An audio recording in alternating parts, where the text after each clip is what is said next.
തിരുവനന്തപുരത്തും കോഴിക്കോട്ടുമുണ്ടായ വാഹനാപകടങ്ങളിൽ 4 മരണം. തിരുവനന്തപുരത്ത് വിവാഹത്തിന് മണിക്കൂറുകൾക്ക് മുൻപ് പ്രതിശ്രുത വരൻ KSRTC സ്വിഫ്റ്റ് ബസ് ഇടിച്ചു മരിച്ചു.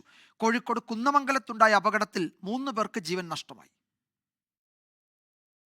കുന്നമംഗലം പതിമംഗലത്താണ് പിക്കപ്പ് വാനും കാറും കൂട്ടിയിടിച്ച് വാവാട് സ്വദേശി നിഹാൽ, ഈങ്ങാപ്പുഴ സ്വദേശി സുബിക്, വയനാട് പൊഴുതന സ്വദേശി സമീർ എന്നിവർ മരിച്ചത്. കുന്നമംഗലത്തേക്ക് വരികയായിരുന്ന പിക്കപ്പും കൊടുവള്ളിയിലേക്ക് പോവുകയായിരുന്ന കാറുമാണ് കൂട്ടിയിടിച്ചത്. പിക്കപ്പ് വാനിലുണ്ടായിരുന്ന പൊയ്തര സ്വദേശി സഫീഖ് കോഴിക്കോട് മെഡിക്കൽ കോളേജ് ആശുപത്രിയിൽ ചികിത്സയിലാണ്. കാർ വെട്ടിപ്പൊളിച്ചാണ് യാത്രക്കാരെ പുറത്തെടുത്തതെന്ന് നാട്ടുകാർ. വണ്ടി വേറിട്ടാൻ കഴിയാത്തതുകൊണ്ടാണ് പ്രയാസം ആളെടുക്കാൻ കഴിയുക. രണ്ടും ഒരേ ഭാഗത്താണുള്ളത്. ഡ്രൈവർ ഒരു ഭാഗത്താണ്, വേഗിൽ ഇടതുവശത്തിരിക്കുന്ന ആളും ഒരേ ഭാഗത്താണ്. അവർ രണ്ടാളും ഒരു ഭാഗത്ത് കുടുങ്ങിപ്പോയി, കാല് കുടുങ്ങിപ്പോയതാണ്. ഓല കട്ടർ ഉപയോഗിച്ച് കട്ട് ചെയ്തെടുത്തതാണ്. വലിയ അനക്കൊന്നുമില്ല.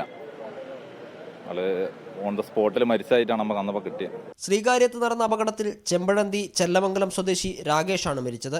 KSRTC സ്വിഫ്റ്റ് ബസും രാകേഷ് സഞ്ചരിച്ച ബൈക്കും കൂട്ടിയിടിച്ചു. കാട്ടായിക്കോണം സ്വദേശിയുമായി ഇന്ന് വിവാഹം നടക്കാനിരിക്കെയാണ് രാകേഷിന്റെ മരണം. പ്രണയവിവാഹം ഇരുവരുടെയും വീട്ടുകാർ എതിർത്തതോടെ അമ്പലത്തിൽ താലികെട്ടി രജിസ്റ്റർ ചെയ്യാൻ തീരുമാനിച്ചിരുന്നു. രാത്രി ബന്ധുവീട്ടിൽ പോയി മടങ്ങി വരവെയായിരുന്നു അപകടം.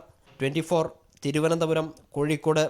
ലോകത്തെവിടെയായാലും ഏത് സമയത്തും 24 വാർത്തകളും ഓഗ്മെന്റഡ് റിയാലിറ്റി പാക്കേജുകളും എക്സ്പ്ലെയിനറുകളും വിശദമായി കാണാൻ ഞങ്ങളുടെ YouTube ചാനൽ നിങ്ങൾക്ക് സബ്സ്ക്രൈബ് ചെയ്യാം.